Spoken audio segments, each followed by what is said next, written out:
요나가 물고기 뱃속에서 그의 하나님 야훼께 기도하여 이르되 내가 받는 고난으로 말미암아 야훼께 불러 아뢰었더니 주께서 내게 대답하셨고 내가 수월의 뱃속에서 부르짖었더니 주께서 내 음성을 들으셨나이다. 아멘. 오늘 말씀의 제목은 고난 중에 드리는 기도입니다. 우리가 구약에 나오는 기도, 성경 인물들의 기도를 살펴보고 있는데요. 오늘은 요나가 드린 기도입니다. 우리가 아는 것처럼 하나님께서는 요나에게 아수르의 수도인 니느웨에 가서 심판의 메시지를 전해서 그들을 회개의 길로 인도하라고 명령하셨습니다. 근데 요나는 그렇게 하기가 싫었죠. 왜냐하면 아수르는 이스라엘을 괴롭힌 나라였고 니느웨는 죄악의 도시였기 때문입니다. 그래서 그런 나라 백성들은 하나님의 심판을 받아 마땅하다고 생각을 했던 것이죠. 그래서 니느웨가 아닌 다시스로 가는 배를 탑니다. 근데 그 배가 큰 폭풍을 만나게 되죠. 뱃사람들은 누구 때문에 신이 진노했는가 알기 위해서 제비를 뽑았고 요나가 뽑혔습니다. 요나는 깨달았죠. 하나님이 보내신 폭풍이구나. 나 때문에 이 폭풍이 온 것이구나. 그래서 뱃사람들에게 말합니다. 나를 바다에 던지시오. 그러면 바다가 잠잠해질 것입니다. 사람들은 그렇게 하지 않기 위해서 힘을 다해서 배를 돌리려고 했지만 되지 않았죠. 그래서 어쩔 수 없이 요나를 바다에 던졌고 그 순간 바다는 잠잠해졌습니다. 하나님은 요나를 위해서 큰 물고기를 예비하셨고요. 요나가 바다에 던져지는 순간 그 물고기가 요나를 삼켜버립니다. 여러분 기억하세요? 우리 하나님은 예비하시는 하나님이십니다. 우리가 잘못해서 어떤 고난을 만났다 할지라도 하나님께서는 우리를 위해서 피할 길을 예비해 주시는 거예요. 이것이 요나서 1장의 내용 아닙니까? 자, 오늘 우리가 함께 나눌 말씀은 요나서 2장에 나오는 요나가 물고기 뱃속에서 드린 기도입니다.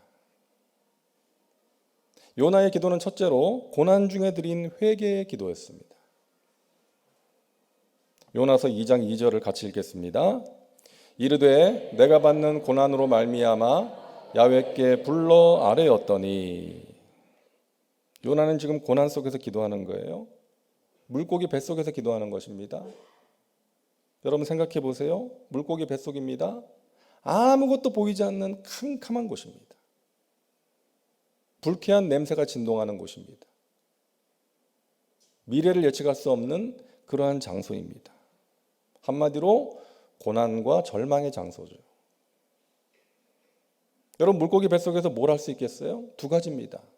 인생을 포기하고 누워있든지 아니면 무릎을 꿇고 하나님께 기도하든지 둘 중 하나예요. 요나는 하나님께 기도합니다. 무슨 기도했겠어요? 회개 기도했을 거예요. 하나님, 하나님께 불순종한 이 죄인을 용서하여 주옵소서.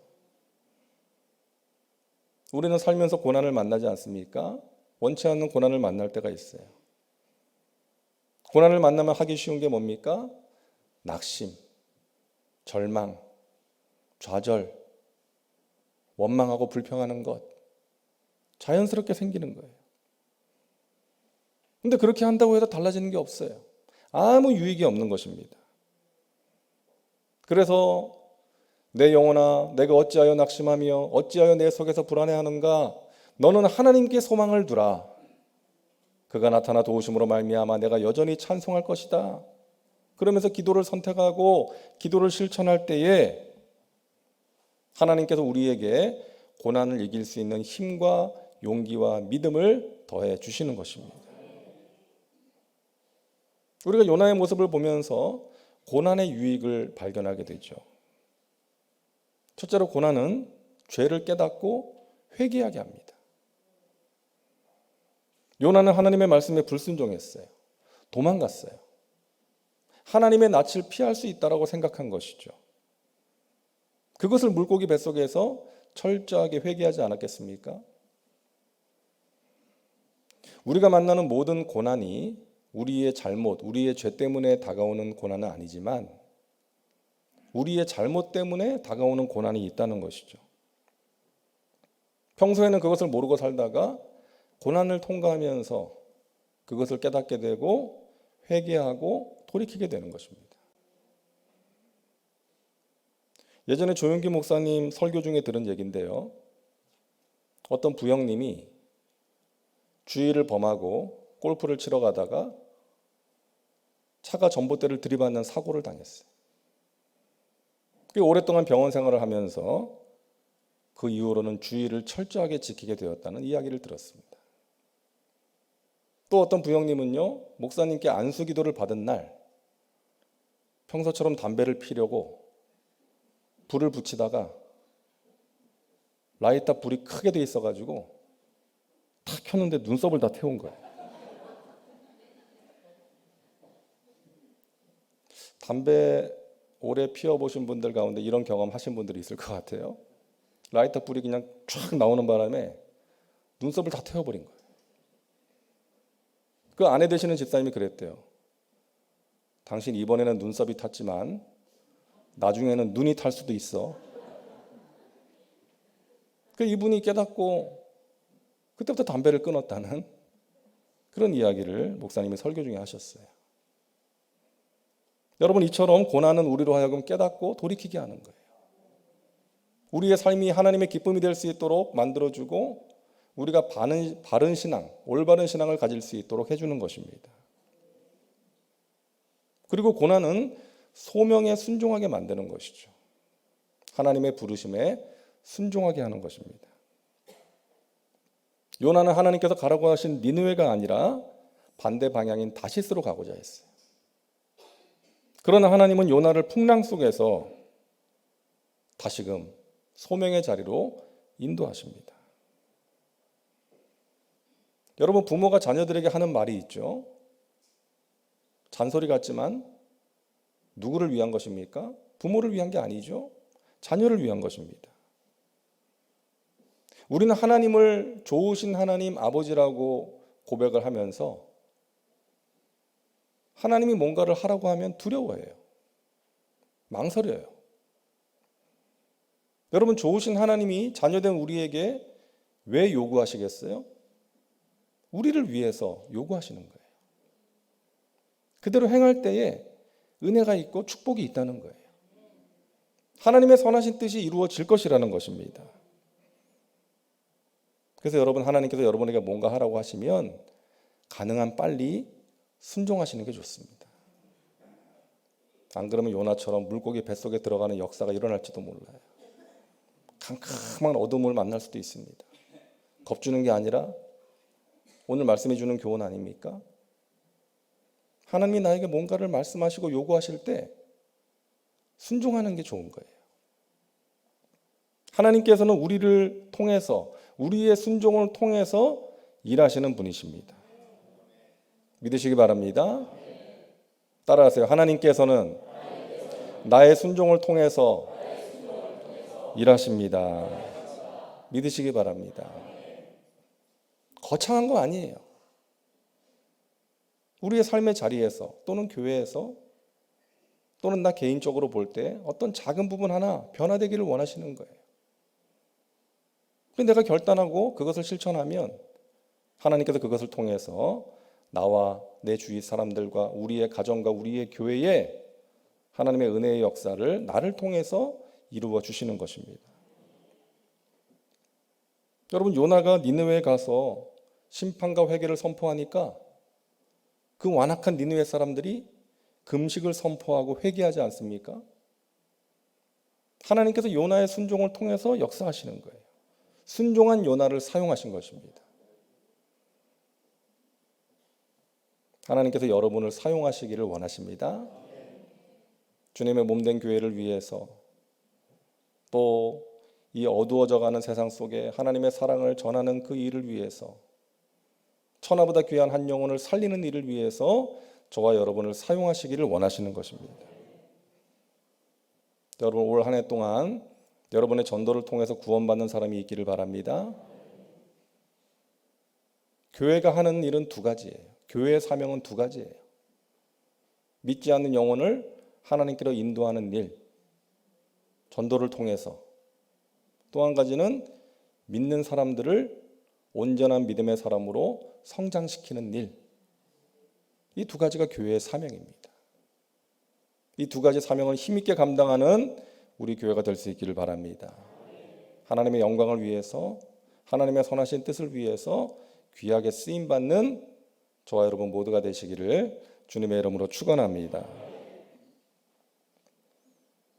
둘째로 요나의 기도는 고난 중에 드린 믿음의 기도였습니다. 오늘 2장 2절을 다시 한번 같이 읽겠습니다. 이르되 내가 받는 고난으로 말미암아 야훼께 불러 아뢰었더니 주께서 내게 대답하셨고 내가 스올의 뱃속에서 부르짖었더니 주께서 내 음성을 들으셨나이다. 아멘. 대답하셨고 들으셨나이다. 과거 완료형이에요. 과거 완료형. 지금 달라진 게 없어요. 여전히 물고기 뱃속입니다. 캄캄한 어둠 속에 있는 거예요. 하지만 주님께서 나의 기도를 들으셨습니다. 주님께서 나에게 대답하셨습니다. 라고 고백하고 있는 것입니다. 자, 7절 말씀도 같이 읽겠습니다. 내 영혼이 내 속에서 피곤할 때에 내가 야훼를 생각하였더니 내 기도가 주께 이르러 싸우며 주의 성전에 미쳤나이다. 아멘. 마찬가지입니다. 내 기도가 주님께 이르러 싸우며 주의 성전에 미쳤나이다. 과거 완료형으로 표현하고 있어요. 여러분 우리도 이런 기도를 해보면 어떨까요? 주님께서 나의 기도를 들으셨습니다. 주님께서 나의 기도에 응답하셨습니다. 감사합니다. 믿음으로 기도하는 거예요. 지금은 눈에 보이는 것 없고 손에 잡히는 것 없고 귀에 들리는 것이 없다 할지라도 하나님께서 행하실 일을 믿음으로 선포하는 것입니다. 주님께서 나의 기도를 들으셨습니다. 가장 좋은 것으로 응답하셨습니다. 나에게 승리를 주셨습니다. 나의 자녀들을 형통케 하셨습니다. 내 문제를 해결해 주셨습니다. 여러분 믿음으로 기도하시기 바랍니다. 하나님께서 그 기도를 기뻐하시는 거예요. 기도하면서 부정적일 수가 있을까요? 내가 누군가를 위해서 기도하면서 아유 저 사람은 안 돼. 그럴 수 없는 거예요. 내가 우리 교회를 위해서 기도하는데 아유 우리 교회는 미래가 어두워. 이럴 수가 없는 거예요. 내가 기도한다는 것은 그 기도의 대상 가운데 하나님이 믿음을 주셔서 하나님이 행하실 일을 기대하는 거예요. 그 기도하는 사람은요 생각이 달라지고 말이 달라집니다. 믿음과 소망이 생기기 때문이에요. 답답하고 암울한 상황 속에서도 하나님이 주시는 한 줄기 빛을 볼 수 있는 사람이 믿음의 사람인 것입니다. 이런 말이 있어요. 기도는 문을 두드리는 것이고 믿음은 그것이 열릴 것을 기대하는 것이다. 기도가 뭐라고요? 문을 두드리는 거예요. 문을 두드리면 어떻게 문이 열릴 것에 대한 기대가 생기는 거예요. 기도하면 그런 기대가 생겨요. 그리고 그 기대가 있으면 하나님의 때를 기다릴 수가 있는 것입니다. 따라하세요. 기도하고 기대하며 기다리자. 기도하면 기대감이 생기고 그 기대감이 있을 때 기다릴 수가 있는 거예요. 돌아가신 하용조 목사님이 이런 말씀하셨습니다. 믿음은 내가 갖고 싶다고 갖는 것이 아닙니다. 믿음은 성령이 임하실 때 같이 옵니다. 오늘 여러분께 성령의 기름 부으심이 있기를 바랍니다. 그때 믿음이 내 속에 같이 부어지기 때문입니다. 그 믿음으로 예수님께 집중하십시오. 믿음의 주요 온전케 하시는 예수님을 바라보십시오. 예수님이 믿음을 만들어내시고 믿음을 완전케 하시는 분이시기 때문입니다. 그 주님을 바라보고 그분께 집중할 때에 믿음이 더해지는 것입니다.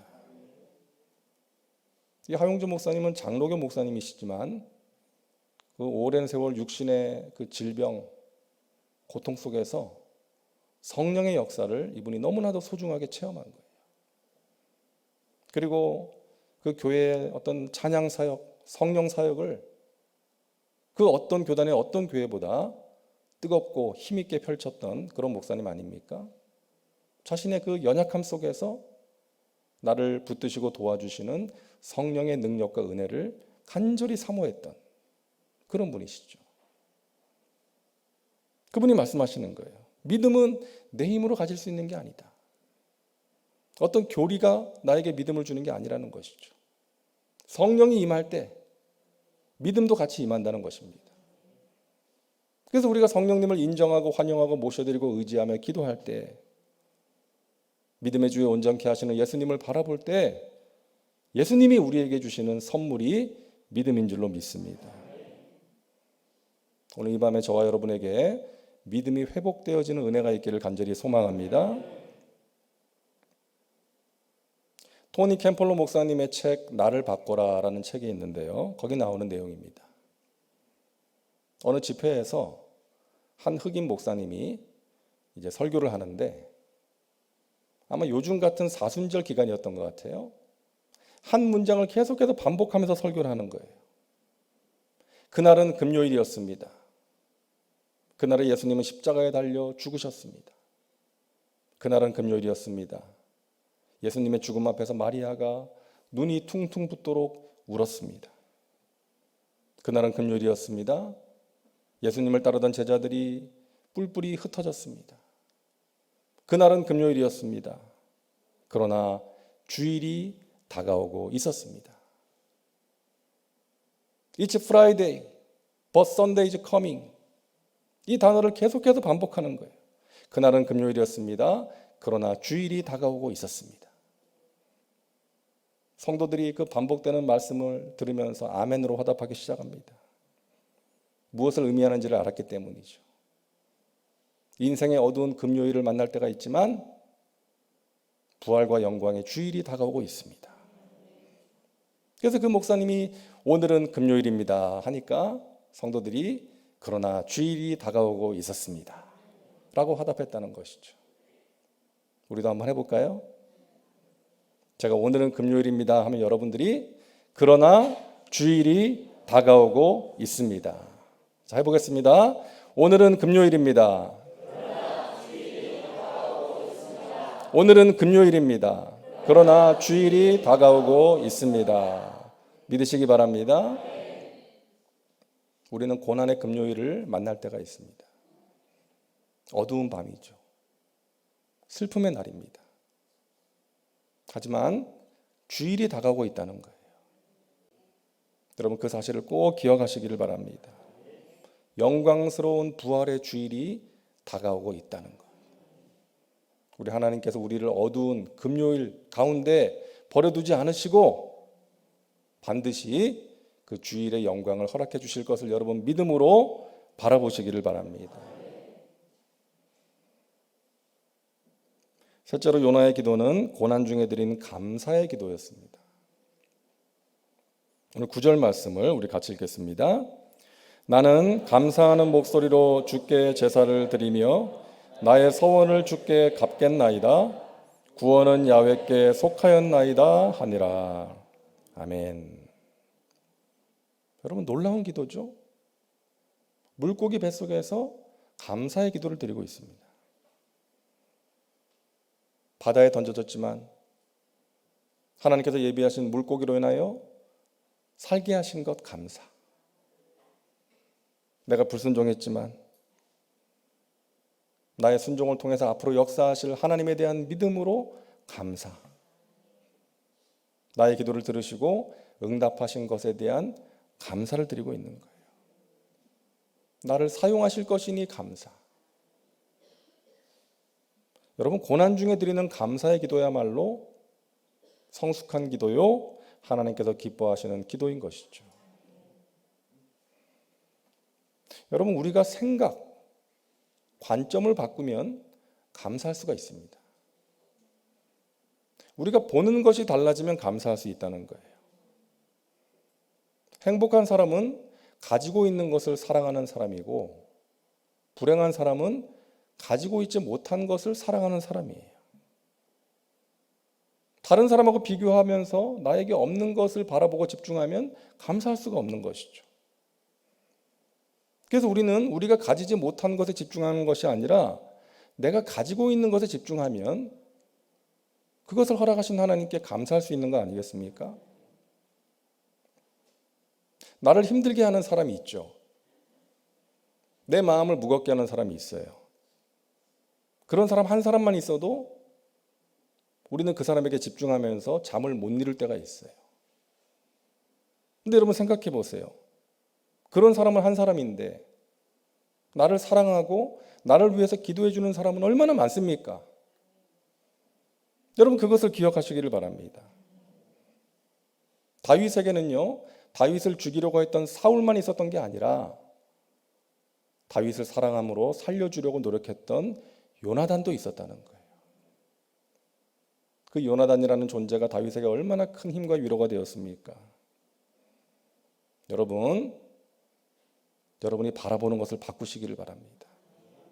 어두운 것, 부정적인 것, 힘든 상황에 집중하지 마시고 여러분이 가지고 누리고 있는 것, 당연한 것이 아니라는 것을 기억하시고 그것에 감사할 수 있기를 바랍니다. 독일의 재무장관을 지냈던 마르텐 바덴이라는 분이 힘들었던 시절에 직장 생활하면서 이제 지방으로 출장을 갔는데 여관에서 잠을 자고 일어났는데 자기 구두가 없어진 거예요. 그 아침에 너무나도 주일 아침이었는데 너무나 하나님에 대한 원망이 나오더래요. 하나님, 나같이 가난한 사람 구두까지 잃어버리게 하십니까? 너무나 마음이 괴롭습니다. 그렇게 하나님을 원망했다는 거예요. 그리고 여관 주인한테 이야기를 해가지고 이제 신발을 대충 빌려 신고 주일이니까 이제 교회를 간 거예요. 무거운 마음으로 이제 뒷자리에 앉아가지고 이제 예배를 드리는데 자기 옆에 앉은 사람이 주님, 오늘도 예배할 수 있게 해주셔서 감사합니다. 그렇게 기도를 하는데 보니까 두 다리가 없는 사람이었어요. 자기가 너무나도 회개했다는 거예요. 저 두 다리가 없는 사람도 하나님을 예배할 수 있다는 것에 감사하는데 두 다리 멀쩡한 나는 구두 잃어버렸다고 하나님을 원망했구나. 하나님 용서하여 주옵소서. 여러분, 생각하는 것이 바뀌니까 감사할 수 있는 거예요. 저 두 다리가 없는 사람도 감사하는데 두 다리가 멀쩡한 나 구두를 잃어버렸지만 두 다리가 있는 것에 감사할 수 있는 거예요. 여러분에게 없는 것에 집중하지 마시고 여러분에게 하나님께서 주신 것에 집중하며 감사하시기를 바랍니다. 불평하는 인생은 3류 인생, 참고 버티는 인생은 2류 인생, 감사하는 인생은 1류 인생. 저와 여러분 모두가 1류 인생 살아가시기를 주님의 이름으로 축복합니다. 여러분 고난의 자리에서 하나님께 회개의 기도 드리시고 믿음으로 기도하시고 감사함으로 기도하셔서 여러분의 마음과 생각을 평강으로 지켜주시는 하나님, 여러분이 만난 어려움을 이겨낼 수 있도록 도와주시는 그 하나님을 체험하고 하나님께 영광 올려드리며 살아가시기를 주님의 이름으로 축원합니다. 하나님께서 우리의 고통을 바꾸어 축복이 되게 하실 것입니다. 합력하여 선을 이루어 주실 것입니다. 마침내 승리하게 하실 것입니다. 우리의 기도를 통해서 하나님께서 우리의 문제를 반드시 다루실 것입니다. 기도합니다. 하나님 감사합니다. 고난 속에서 기도하게 하시니 감사합니다. 고난의 자리에서 회개의 기도 드리게 하시고 하나님께서 행하실 일을 기대함으로 믿음의 기도 드리게 하시고 생각과 관점을 바꿈으로 감사의 기도를 드리게 하여 주시옵소서. 그러함으로 나를 인도하신 하나님, 나의 발을 반석 위에 세워주신 하나님, 내가 만난 문제를 합력하여 선으로 만들어주시는 그 하나님의 은혜의 역사를 체험하고 하나님께 영광 올려드리는 믿음의 백성들 되게 하여 주옵소서. 오늘 이 밤에 저희들의 간절한 기도를 들으시고 가장 좋은 것으로 응답해 주실 줄로 믿습니다. 승리케 하실 줄로 믿습니다. 감사드리며 예수님의 이름으로 기도하옵나이다. 아멘.